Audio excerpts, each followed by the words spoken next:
So hello everyone, कैसे हैं आप सब। स्वागत है आपका अपने यूट्यूब चैनल बेस एजुकेटर पर, जहां आज की क्लास में हम पढ़ने वाले हैं 10 ऐसे महत्वपूर्ण प्रश्न जो कई बार एग्जाम में पूछे गए हैं, मोस्ट रिपीटेड है, आपसे भी एग्जाम में पूछे जा सकते हैं। इसलिए हम इन प्रश्नों को बड़े ही अच्छे से सॉल्व करेंगे, बड़े ही ध्यान से पढ़ेंगे और इन्हें इस तरह समझेंगे जिससे इनसे रिलेटेड किसी भी तरह के आपसे प्रश्न पूछे जाए तो आप बड़े ही इजीली उसे सॉल्व कर सके। तो चलिए, हमारे पास पहला प्रश्न है, रासायनिक समीकरण Fe plus H2O gives out Fe3O4 plus H2O को संतुलित करने पर जल में अणुओं की संख्या क्या होगी। आपको बताना है कि जब इस रासायनिक समीकरण को हम संतुलित करेंगे तो H2O यानी कि जल के अणुओं की संख्या क्या होगी।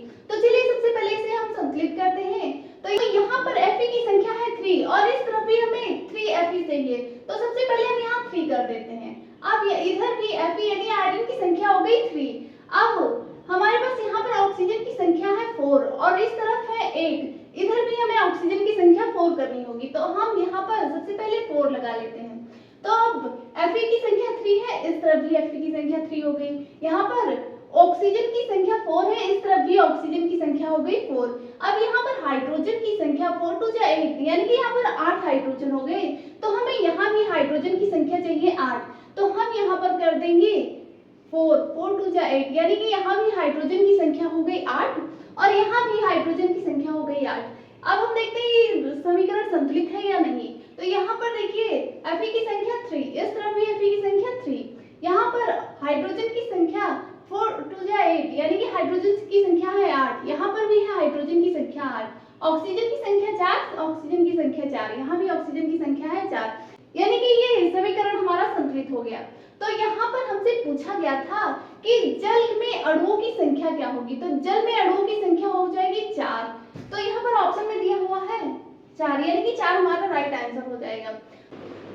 तो हमारे पास दूसरा प्रश्न है, वह रासायनिक अभिक्रियाएं जिनमें अभिकारकों के बीच आयनों का आदान प्रदान होता है, यानी कि आपको बताना है ऐसी कौन सी अभिक्रिया है जिसमें आयनों का आदान प्रदान होता है। तो यहाँ पर राइट आंसर हो जाएगा द्विविस्थापन अभिक्रिया। तो द्विविस्थापन अभिक्रिया ऐसी अभिक्रिया होती है जिसमें दो यौगिकों अपने आयनों का आदान प्रदान करके दो नए यौगिक का निर्माण करते हैं। जैसे एक एग्जाम्पल है HCl जब क्रिया करता है NaOH के साथ, यहाँ पर OH एक माइनस आयन देता है और Na प्लस आयन देता है, यहाँ पर भी Cl माइनस आयन देता है और H प्लस आयन देता है। यहाँ पर क्या होता है, ये प्लस आयन इस माइनस आयन के साथ जुड़ जाता है और ये प्लस आयन इस माइनस आयन के साथ जुड़ जाता है और यहाँ बन जाता है H जुड़ जाएगा OH के साथ, यानी कि यहाँ पर HOH हो जाएगा। इसके अलावा Cl जुड़ जाएगा Na के साथ, NaCl। तो यहाँ पर दोनों अपने आयनों का आदान प्रदान करके दो नए यौगिक का निर्माण करते हैं, तो वहां होती है द्विविस्थापन अभिक्रिया। इसके अलावा और अभिक्रियाएं दी हुई हैं जिनके बारे में हम समझ लेते हैं। तो संयोजन अभिक्रिया ऐसी अभिक्रिया होती है जिसमें दो या दो से अधिक पदार्थ आपस में जुड़कर सिर्फ एक नए पदार्थ का निर्माण करते हैं, तो वहां होती है संयोजन अभिक्रिया। इसके अलावा विस्थापन अभिक्रिया में अधिक क्रियाशील तत्व से कम क्रियाशील तत्व को विस्थापित कर देते हैं और एक नए यौगिक का निर्माण करते हैं। इसके अलावा वियोजन अभिक्रिया में जब एक पदार्थ टूटकर दो या दो से अधिक नए पदार्थ का निर्माण करता है, तो वहां होती है वियोजन अभिक्रिया। अब हम तीसरा प्रश्न समझते हैं। तो हमारे पास तीसरा प्रश्न है, अभिक्रिया Zn plus CuO gives out Cu plus ZnO, यानी कि एक अभिक्रिया दी हुई है जिसमें आपको बताना है कि कौन सा तत्व या यौगिक ऐसा है जो अपचयित हो रहा है। तो जब किसी तत्व या पदार्थ में हाइड्रोजन का संयोग होता है या फिर ऑक्सीजन का वियोग होता है, यानी किसी तत्व या पदार्थ में ऑक्सीजन का वियोग हो यानी कि ऑक्सीजन निकले या फिर हाइड्रोजन का संयोग हो यानी कि हाइड्रोजन जुड़े, तो वहां होती है अपचयन अभिक्रिया, यानी कि वो तत्व या पदार्थ जो होता है वो अपचयित होता है। तो यहाँ पर जिंक के साथ ना तो हाइड्रोजन जुड़ रहा है और ना ही जिंक से ऑक्सीजन निकल रहा है, तो जिंक अपचयित नहीं हो रहा है, तो ये ऑप्शन गलत हो जाएगा। इसके अलावा जिंक ऑक्साइड अपचयित हो रहा है, तो अगर ये दिया होता है कि जिंक ऑक्साइड उपचयित हो रहा है यानी कि यहाँ पर जिंक के साथ ऑक्सीजन जुड़ रहा है, तो आप कह सकते थे कि हाँ जिंक उपचयित हो रहा है, लेकिन यहाँ पर अपचयन पूछा गया है तो जिंक ऑक्साइड अपचयित नहीं हो रहा है। इसके अलावा CuO यानी कि यहाँ पर कॉपर ऑक्साइड से ऑक्सीजन निकल रहा है, यहाँ पर देखिए यहाँ पर ऑक्सीजन था और यहाँ पर कॉपर ऑक्साइड से ऑक्सीजन निकल गया, सिर्फ कॉपर बचा। तो जब किसी तत्व या पदार्थ में से ऑक्सीजन निकल जाता है तो वह तत्व या पदार्थ जो होता है वो अपचयित होता है, तो यानी कि राइट आंसर हो जाएगा CuO। O, यानी कि कॉपर ऑक्साइड अपचयित हो रहा है। यहाँ पर कॉपर ऑक्साइड से ऑक्सीजन निकल रहा है, यानी कि कॉपर ऑक्साइड अपचयित हो रहा है। तो ये भी सारी चीजें समझ में आ रही हो तो कमेंट में थम्स अप कर दीजिएगा और चैनल को सब्सक्राइब कर लीजिएगा। तो चलिए अब हम समझते हैं चौथा प्रश्न। तो चौथा प्रश्न है, जिंक तथा सल्फ्यूरिक अम्ल की क्रिया में जिंक सल्फेट तथा हाइड्रोजन गैस प्राप्त होती है। ये मोस्ट इंपोर्टेंट क्वेश्चन है। ये इस रिएक्शन से कई तरह के प्रश्न आपके एग्जाम में पूछे जाते हैं। तो क्या दिया हुआ है, जिंक की क्रिया तन सल्फ्यूरिक अम्ल से होती है, तब जिंक सल्फेट यानी कि ZnSO4 प्लस हाइड्रोजन गैस प्राप्त होती है। तो इस अभिक्रिया को आपको याद रखना है। कई तरह से प्रश्न आपके एग्जाम में इससे पूछे जाते हैं। लगभग हर वर्ष किसी न किसी सेट में इससे प्रश्न जरूर आते हैं। तो इसमें पूछा गया है कि यह अभिक्रिया कौन सी है। तो यहाँ जिंक की क्रियाशीलता ज्यादा है, तो वह हाइड्रोजन को विस्थापित करके उसके यौगिक के साथ जुड़कर एक नया यौगिक बना रहा है। तो ये क्या हो जाएगा, ये हो जाएगा विस्थापन अभिक्रिया, यानी कि यहाँ पर विस्थापन अभिक्रिया हो रही है। तो जब जिंक की क्रिया तन सल्फ्यूरिक अम्ल से होती है तो जिंक सल्फेट और हाइड्रोजन गैस प्राप्त होती है और यह अभिक्रिया एक विस्थापन अभिक्रिया होती है। तो चलिए हम नेक्स्ट क्वेश्चन समझते हैं। तो छठा प्रश्न है, कौन सी धातु कमरे के ताप पर ठोस अवस्था में नहीं रहती। आपको बताना है इनमें से कौन सी ऐसी धातु है जो नॉर्मल रूम टेम्परेचर पर लिक्विड अवस्था में रहती है, यानी कि ठोस अवस्था में नहीं रहती।